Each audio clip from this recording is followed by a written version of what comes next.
பணத்தை இனி எளிமையா ஏடிஎம்லயே எடுக்க முடியும். விரிவா பார்க்கலாமா? ஒரு நிறுவனத்துல வேலை செய்யக்கூடிய நபர்களுக்கு அவங்களுடைய சம்பளத்திலிருந்து ஒரு குறிப்பிட்ட தொகை வருங்கால வைப்பு நிதியா பிடித்தம் செய்யப்படுது. தொழிலாளர்கிட்ட இருந்து எவ்வளவு தொகை பிடித்தம் செய்யப்படுதோ அதே அளவு தொகையை அந்த நிறுவனமும் வழங்குறாங்க. இந்த இரண்டுக்கும் சேர்த்து மத்திய அரசு வட்டி வழங்குறாங்க. இந்த தொகையானது பணியிலிருந்து ஓய்வு பெற்ற பிறகு தொழிலாளர்களுக்கு உதவும் வகையில அமைஞ்சிருக்கு. பணியில இருக்கும் போது முழுமையான தொகையை எடுக்க முடியாது அப்படின்னாலும் வீடு கட்டணும், அவசர தேவைன்னு வரும்போது ஒரு குறிப்பிட்ட தொகையை உங்களால பெற்றுக்கொள்ள முடியும். அதற்கு நீங்க ஆன்லைன்ல ரெஜிஸ்டர் செய்து அதன் பிறகு 3-7 நாட்கள் கழித்து உங்களுடைய வங்கி கணக்குக்கு உங்களுடைய பிஎஃப் தொகையிலிருந்து ஒரு குறிப்பிட்ட தொகை வரும்.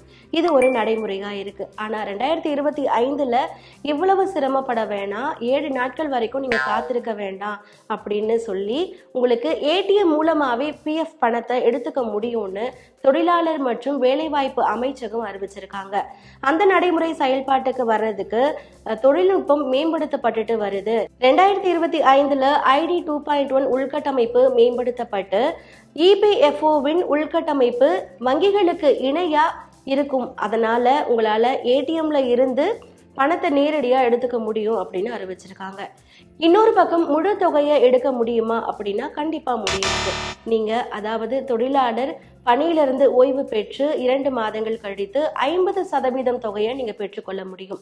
அதன் பிறகு 1 மாதம் கழித்து மீதி இருக்கக்கூடிய தொகையை பெற்றுக்கொள்ள முடியும். ஆனா இடைப்பட்ட நாட்கள்ல உங்களுக்கு வீடு கட்டணும், அவசர தேவை அப்படி இருக்கும் பொழுது அந்த வருங்கால வைப்பு நிதி கார்டை வைத்து நீங்க ஏடிஎம்லயே உங்களுக்கு தேவையான பணத்தை எடுத்துக்கலாம்.